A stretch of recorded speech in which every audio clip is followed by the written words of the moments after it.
Welcome to part 2 of LinuxCNC for the bare bones beginner. Before I begin this lesson, I just want to reach out and say thank you to everybody who's shown your support for these tutorial videos and all of the videos that I've been putting up lately. There was a lot of demand for additional bare bones videos. The first one that I did was intended to be a one and done type video, but there was such a demand for it that I've now decided to create a full tutorial series on the bare bone basics of LinuxCNC. So this is for you guys. And again, thank you so much for all of your support. So before we get started, let's just pretend for a second that we're on a Windows-based PC.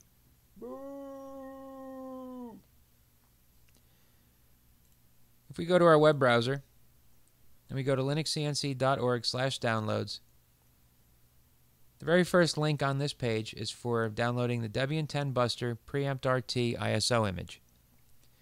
This will be the image that you want to download for the most recent official release. Scrolling down through this page, you'll see that there's different bits of information for using the Rtai kernel with Debian 7 Wheezy, which is actually a 2.7.14 version download. And then from there, you'd have to update the software with an internet connection or following the procedure in the document section here. The Rtai kernel is the OG kernel that was available for LinuxCNC, and it's more suited for parallel port installations. So if you have a computer that runs on a parallel port and you want to use a distribution with better latency figures, the Rtai usually has better performance numbers for the parallel port data transfer than the Preempt RT. That's not to say that the Preempt RT isn't good. I'm actually using it on a parallel port machine myself. But if you have issues with real-time performance, you might want to try using Debian 7 with the Rtai kernel, which is the last official super stable bulletproof release of Rtai LinuxCNC. If you're a little bit more adventurous, you can try to install it on Debian 10 Buster. And if you want to put it onto a Raspberry Pi, there's a direct link to download the Raspberry Pi version of LinuxCNC. If you go to linuxcnc.org/ISO, there are a couple different versions you can download here as well. You can get some older versions of LinuxCNC, which was originally called EMC2. You can get 2.8.1 for Raspberry Pi. And you can get it for older versions of Ubuntu if you wanted. But let's just stick with the easy one and just download the very first link.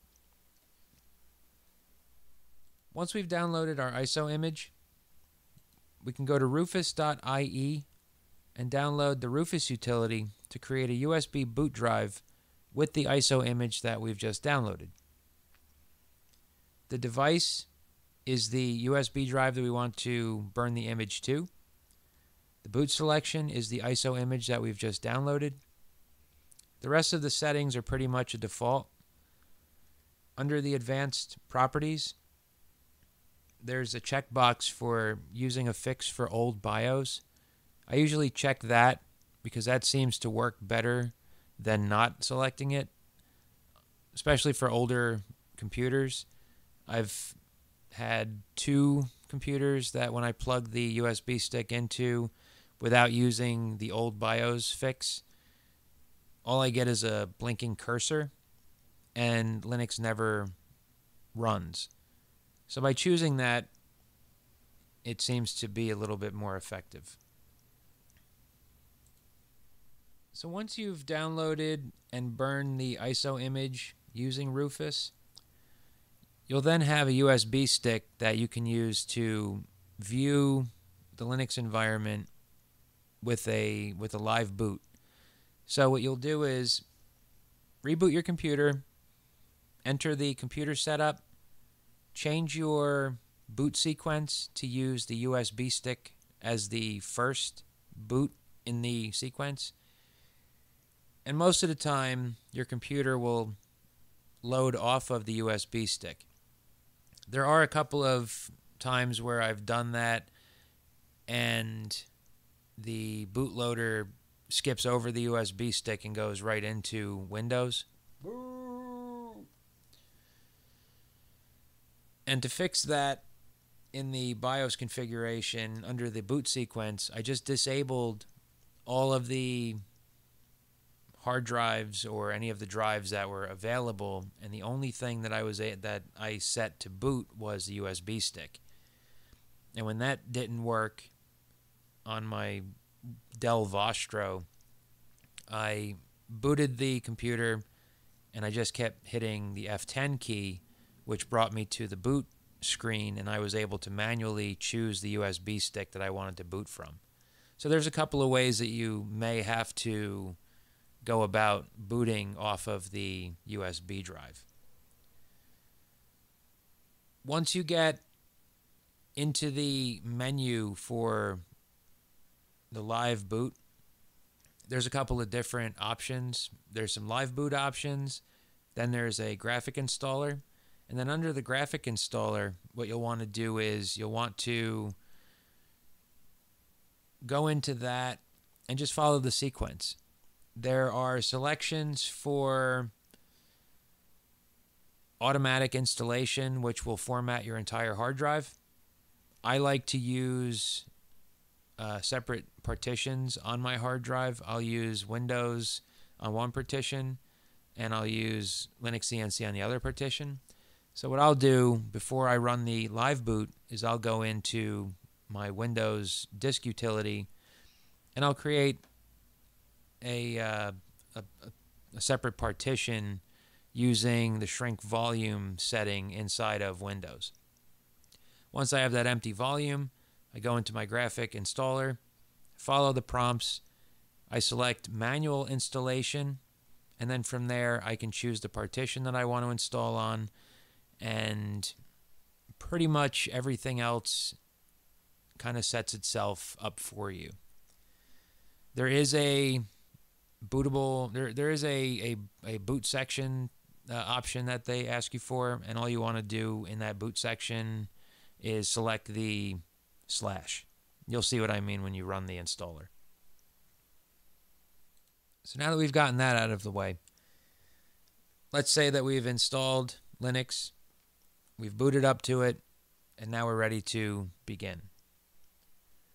Under the Applications tab up here, we'll go to CNC, and the first thing we want to run is the latency test. The latency test is going to measure the amount of jitter that the computer produces while it's running tasks. Some of those tasks include graphic tasks, browsing the web, playing music, things like that. Stuff that will put stress on the CPU and the GPU. A quick way that I've found to get your jitter numbers way up through the roof is to go to a web browser and open up one of your favorite pages. If we look here, we'll already see that the latency numbers are starting to jump. If we go to Run Program and we type in GLX gears, we'll have this little graphic that comes up, and this stresses the GPU. So if you grab the corner of a window and you open it and close it repeatedly, or if you open up multiple instances of GLX gears, or a combination of both, you can really get your jitter numbers up there.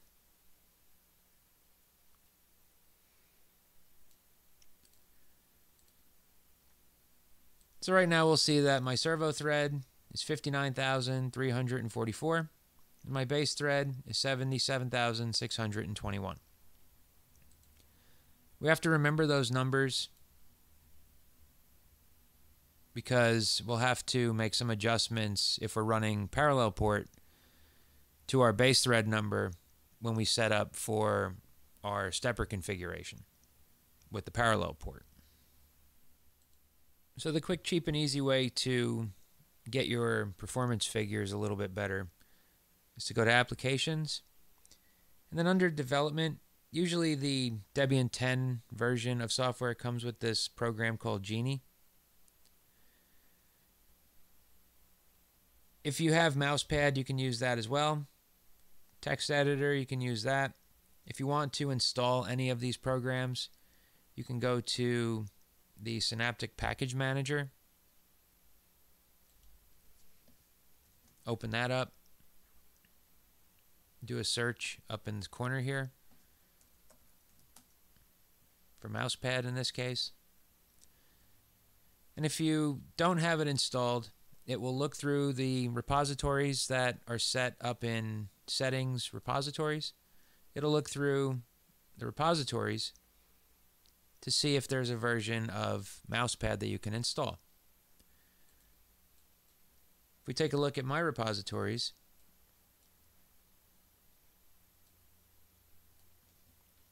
I've got a bunch of different ones that some were installed originally with the installation, and some of them I added after the fact. Some of them may be detrimental to the performance of my computer, but I haven't had any issues with it as of yet. You just have to be careful when you install things. If you install the wrong package, like a couple weeks back I installed a package that changed my entire graphic interface to something called Wayland, which I guess anybody familiar with Linux might be familiar with it because I think Ubuntu uses it. And it did not like, or LinuxCNC did not like that at all. And Wayland locked me out of using my super user passwords and stuff like that. So I had to reinstall the entire system. But it becomes second nature after you do it a few times. So anyway, get into Mousepad, install that. Or, again, you can use Genie. Genie is just a development environment for computer code. So if you want to compile like C language or something like that, you can use Genie. And it's got compilers built into it that will compile and run your code. In this case, we're not doing any of that. We're just changing a quick setting in a text file. So either way, we go to Terminal Emulator. We could type in sudo Mousepad, put in our password, and now we have a text editor, and it has a little warning that says we're using the root account and we may harm our system. So let's harm our system. Go to File, Open, and then under File System, etc. If I open up this Grub file,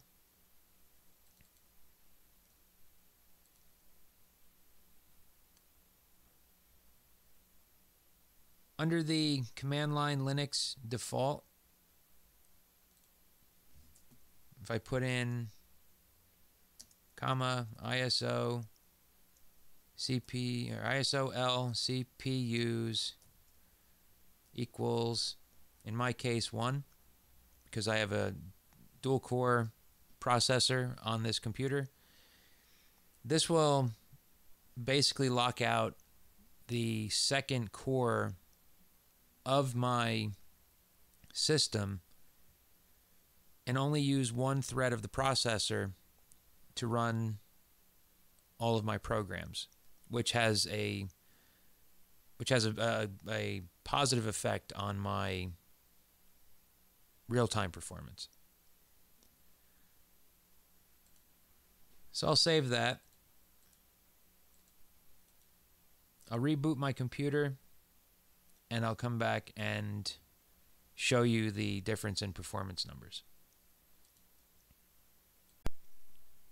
Okay, so I'm back from rebooting. I should have mentioned that we want to, before we reboot, after we change that ISOL CPUs, we want to go to our terminal and type in sudo update grub. And what that will do is it'll commit the isolation of the CPU in the grub loader so that when you reboot the computer, it takes the change. One way to test to see if your CPU isolation was effective is to type in Latency Histogram and run that utility. And right up here, you'll see ISOL CPUs equals 1. It tells you how many cores you have available on your CPU. And right now I'm isolating core number 1. In computer language, everything starts at 0. So core 0 would be the first core. Core 1 would be the second core. If this were a 4-core CPU, I would have core 2 and core 3. And what I can do in the ISOL CPUs is using commas, you can separate which cores you want to isolate. So you could say ISOL CPUs equals 1, 2, 3 and isolate the first CPU. You can isolate 2, 3 and leave 0 and 1 working together. You can isolate 2 or 3 by itself. You could even isolate core 0, but when I tried to do that, it shot a lot of my latency numbers through the roof and started getting a little weird and wacky. So I try not to isolate core 0 very often. But if we go back to our latency test, there is an issue with latency histogram where the real-time kernel will stay active. So to get out of that, I just type in how run -U, and that will guarantee that it closed out any of the real-time usage. Go back to applications, CNC, latency test, and then we can run the same test. So if you're trying to use parallel port, you don't want high latency numbers. Any latency number that's above 20 or 30,000 base thread starts to slow down your max step rate. So in that case, you'll either want to switch to Mesa hardware with the Ethernet connectivity, or you'll want to try the Rtai kernel on that computer, or just look for a different type of computer. So if I haven't scared you away yet, let's get down to the real nitty-gritty. If we go to the LinuxCNC icon here, what we'll get initially is we will get a menu of available configurations and sample configurations. If you're just test driving it off of the USB drive, you'll want to go into sample configurations, sim, and then try the different simulated environments that are inside of here. There are additional graphic interfaces that you can use. The one that I choose to use mostly is gmocapy. There's also Asus, which was the OG LinuxCNC operating environment. Some people love it, swear by it. To me, I think it's a little antiquated. It could definitely use a bit of a facelift. But I'll open it up and I'll show you. If you watch my first bare bones video, you'll see that I was using Asus in the majority of the examples. It's not a bad interface, it's just dated.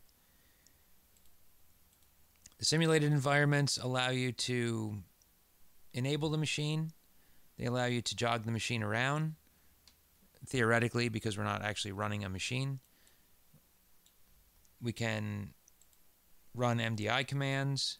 We can load programs. We can test run the environment, open up different submenus, look at our tool table, things like that. If we go back in to LinuxCNC, I can choose a different simulation environment. I can go to Jimoka select that, and you'll see right away that the graphic interface changes significantly. I can go into my settings, make the screen full size, and you'll notice that on this interface I've got some bottom row soft keys, I've got some right side row soft keys. If you're familiar with operating industrial CNC machinery, bottom row and right side row soft keys are pretty much the norm these days. So this interface was meant to be more industrial-like. It's meant to mimic something that you would see more out in industry rather than just a like a Windows NT style interface with file and edit, drop-down menus and thumb tabs and things like that. But this has a pretty good interface. It's got a dedicated tool offset page. If I home it out, there's a home menu that lets you home your axes. Work offset page where you can view your work offsets. You can set your work offsets. Over here you have your different mode selections. You've got your jog mode, MDI mode, auto mode, settings, and then a user tab that you can assign to call up a different submenu. In the case of what I use it for, is I use it for the probing menu that I run on my machines. If we go to one of the other simulations, we go into G-Screen. I don't use G-Screen that often, but I've been in it before. So you can open up G-Screen, maximize that, take the machine out of E-stop, and then we have, an entirely different interface. This one's got tabs on the top. It's got bottom row keys on the bottom, right side row keys here. It has inch to metric conversion, a calculator that you can use. If I go into Touchy, which is another interface, this one has a little virtual control panel for testing out the simulation. This one's meant for touchscreens. As you can see, it's got large icons, makes it easy to use with a touchscreen. It's got different mode tabs on the bottom.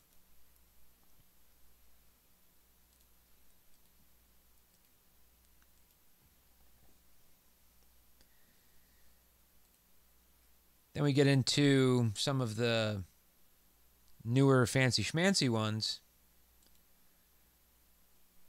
If I go into QT Dragon, I don't have a resolution that lets me run QT Dragon, but this is one of the newer interfaces that comes packaged with the software. So you can see it doesn't quite fit my resolution, but